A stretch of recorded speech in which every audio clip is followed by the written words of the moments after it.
Hello everyone, I'm now going to present a piece of research which is still work in progress.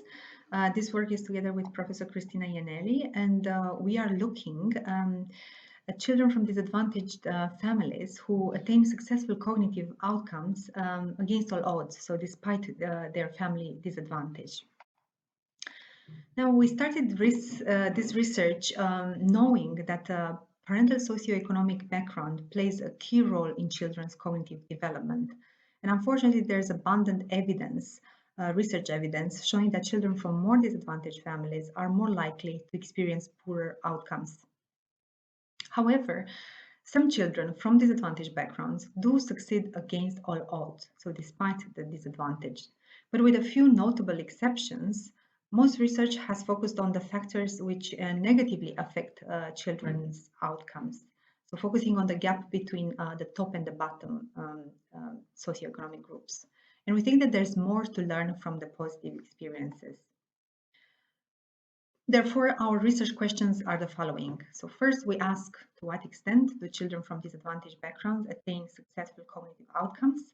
Second, we ask what are the time points, if there are certain time points in children's development when this is more or less likely to happen. And third, what are the key enabling factors that distinguish successful children from disadvantaged backgrounds from their peers who attain less? The data that we are using comes from growing up in Scotland, a longitudinal survey which follows respondents from children from 10 months of age up to age 10, and more recently actually data from age 12 was released, but this was not the case at the moment when we started this study. So we use data from all the waves, especially for deriving the economic disadvantage measures.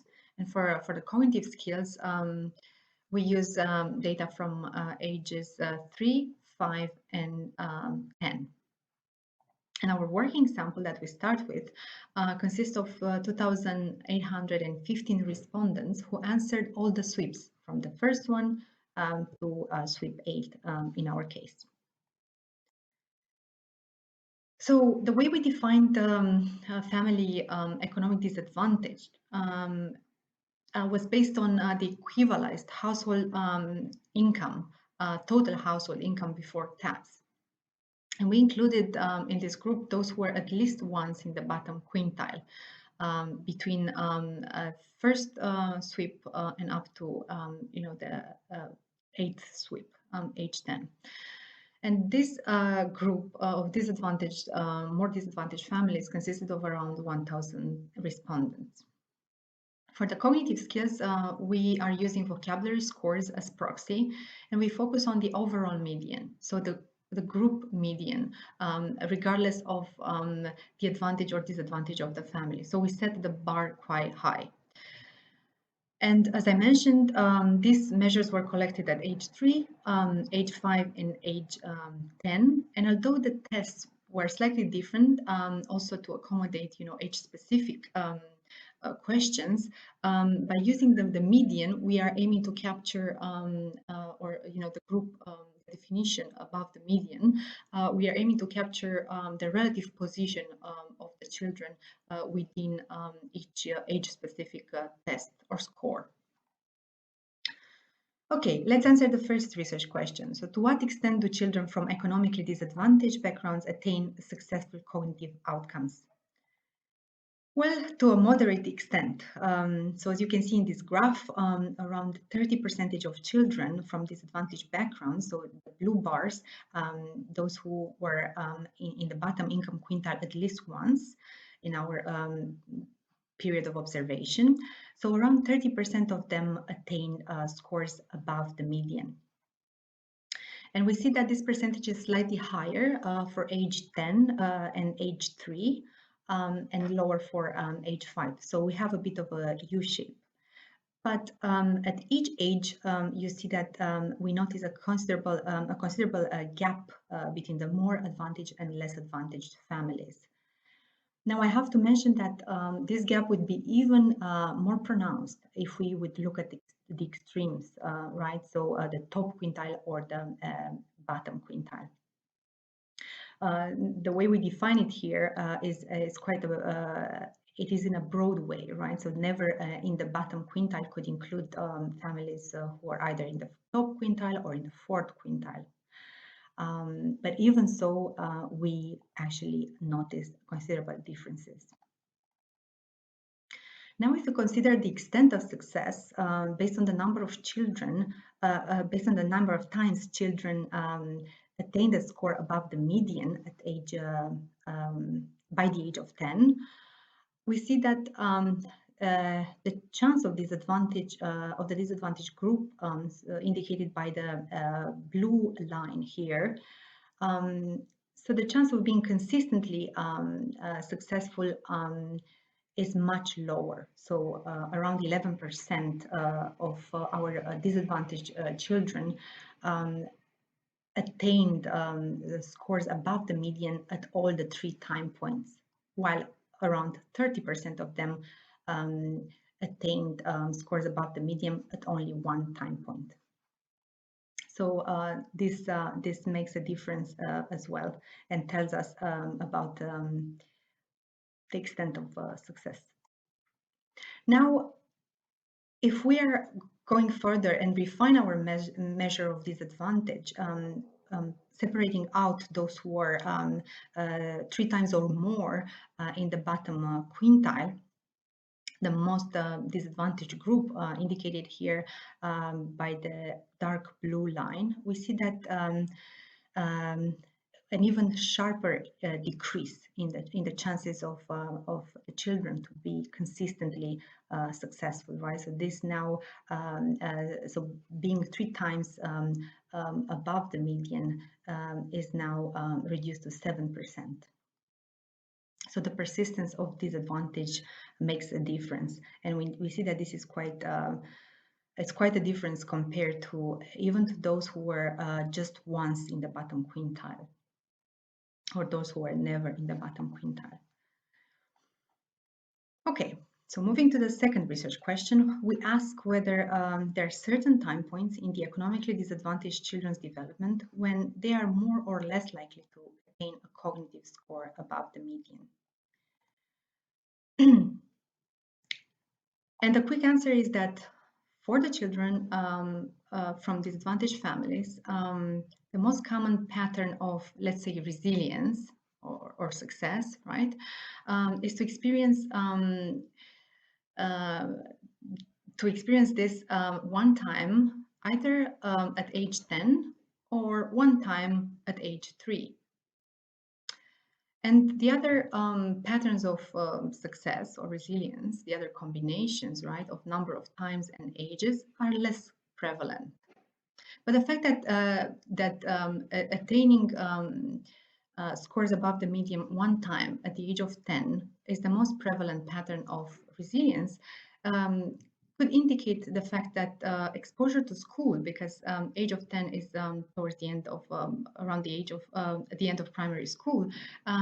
So this could indicate that exposure to school is actually particularly beneficial for children from disadvantaged backgrounds.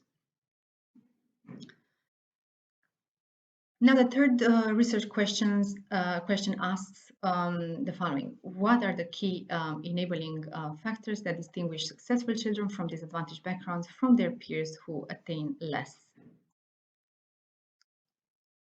And focusing on vocabulary at age 10 and strictly on those from economically disadvantaged families, we have identified the following enabling factors. So what made a positive difference was whether the economic disadvantage was only temporary and occurred later after age 6 rather than in the first 3 years of childhood, whether the parents in the household had a degree level qualification or even an upper secondary school qualification as opposed to no qualification, And of course, if the children had a great start from the beginning, this enhanced their chances of being above the median at the age of 10, particularly if they were already above the median at the age of 5. This made considerable difference. So they were 27 percentage points more likely. Now, the mechanism behind this association looks like something similar to this diagram presented here. So based on our regression analysis, we understood that economic disadvantage after age 6 operates through earlier economic disadvantage. And in turn, the influence of early disadvantage operates mainly through parental education. Or in other words, maybe even more accurately, parental education is one key channel through which economic disadvantage manifests, right? And finally, parental education operates through previous vocabulary scores at age 3 and at age 5. So basically what happens before age 3 and particularly between age 3 and 5 can make a crucial difference for the chances of success at the age of 10 for those who are in disadvantaged families. We have also explored other enabling factors, and some of these factors prove to be just byproducts of economic disadvantage and parental education, or other factors prove to have an independent role, regardless of economic disadvantage or parental education. And on this slide, you can see the factors which are more a byproduct of the disadvantage. And this is not to say that they were not important. On the contrary, they were important, but they just did not have an added value. So on top of disadvantage of the family. And these factors which made a positive difference were maternal employment, whether the child had his or her own room, the housing circumstances, those who owned, lived in owned houses or in a private rent did better than those who were living in a social rent. Those who lived in least deprived areas also had higher chances of attaining more successful outcomes, whether they enjoyed school made a positive difference too. And also whether they had lower emotional and behavioral difficulties at the age of 5, so at the beginning of primary school. The other factors which played an independent effect, regardless of the disadvantage, are highlighted here in blue. And they included home learning activities, and particularly the frequencies or the frequency of these activities, such as painting and drawing, letters and shapes, and even parental confidence in helping their children in the educational process made a positive difference too, or the frequency of reading weekly at age of 8, so during primary school. And also a block of factors which made a positive difference, regardless again on of disadvantage, were related to the peaceful atmosphere at home and the regular routine, including smacking. So parents who said that they never or almost never smack their children when they do something wrong, they had much higher chances of attaining successful vocabulary scores at the age of 10. Okay, so I will end now with some reflections related to policy implications based on our results. So the findings related to how persistent the economic disadvantage is, and particularly if it is experienced in early childhood, in the first 3 years of childhood, suggests the need of policies addressing structural economic challenges for families with young children, including housing support or adequate space for learning. Second, the presence of higher educated parents and confident parents in the household also suggest that scaling up family learning and parental engagement programs at early ages could make a positive difference too, especially if targeting disadvantaged families.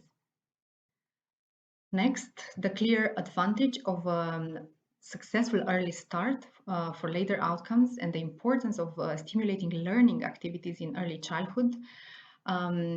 They also emphasize the need for institutional provisions for early education and care for children from disadvantaged families.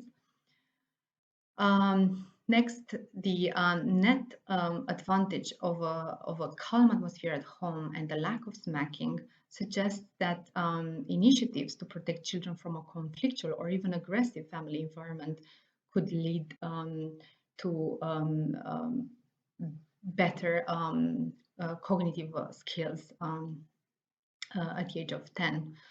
And finally, the higher percentage of children who attained scores above the median one time at the age of 10 gives us hope that school actually has the power to counterbalance the effect of economic disadvantage. And I will stop here. Thank you very much for your attention.